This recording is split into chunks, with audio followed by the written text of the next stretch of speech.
Hybrid কামিনী ফুল, থাই কামিনী বা dwarf কামিনী ছাদ বাগানের জন্য একটি আদর্শ মানের গাছ।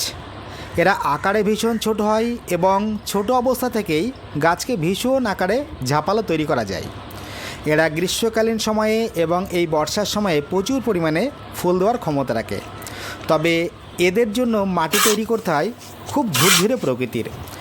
মাটি তৈরি করতে দোআঁশ মাটির সঙ্গে 20% মিশিয়ে নিতে হয় মোটা লাল বালি, 30% পরিমাণ মিশিয়ে নিতে হয় ভার্মি কম্পোস্ট। যদি আপনি বর্ষাকালীন সময় বাদ দিয়ে অন্য কোনো সময়ে এই কামিনী গাছ টবের মাটিতে প্রতিস্থাপন করতে চান, তাহলে 1 বছরের বেশি পুরনো গোবর সার 30% অনুপাতে মিশিয়ে নিতে পারেন, তাতে অসুবিধা নেই। আর মাটিকে আরও ঝুরঝুরে ও নমনীয় করার পাশাপাশি ড্রেনেজ সিস্টেম যাতে সুপারমানের থাকে, তার জন্য 10% অনুপাতে ধানের চিটে মিশিয়ে নেবেন। প্রথম নির্বাচন করতে হবে 6 থেকে 8 ইঞ্চি মাপের টব। তার জন্য সামান্য অর্থাৎ 1 চা চামচ পরিমাণ গুঁড়ো নিমখোল মিশিয়ে নিলেই এনাফ।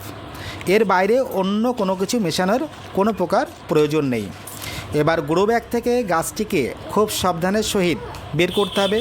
খেয়াল রাখতে হবে যাতে গাছের গুল মাটি ভেঙে না যায়।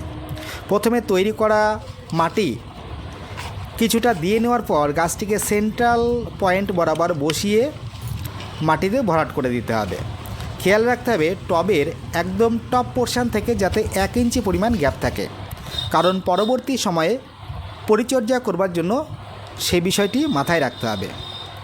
এবার জল দিয়ে মাটিকে ভিজিয়ে 2 থেকে 4 দিনের জন্য ছায়া কোনো জায়গায় রাখতে হবে। তারপর গিয়ে গাছকে মোটামুটিভাবে 4 থেকে 6 ঘন্টা টানা রোদ পাবে এমন একটি স্থান থেকে নির্বাচন করে সেখানে গাছটিকে রেখে দিতে হবে। 6 থেকে 8 মাস পরে গিয়ে গাছটিকে 10 থেকে 12 ইঞ্চি টবে রিপট করে দিতে হবে।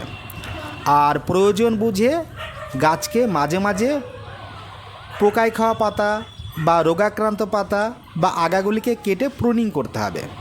তাহলেই গাছ হয়ে যাবে ভীষণ আকারের ঝাঁকড়া। আর 12 ইঞ্চি বা 10 ইঞ্চি পটে 6 থেকে 8 মাস পরে গিয়ে যখন রিপোর্ট করে দেবেন, তখন গাছের গ্রোথ আরও দুর্দান্ত আকারে আসবে এবং এই গাছ থেকেই প্রচুর পরিমাণে খুব সহজেই ফুল পাওয়া যাবে।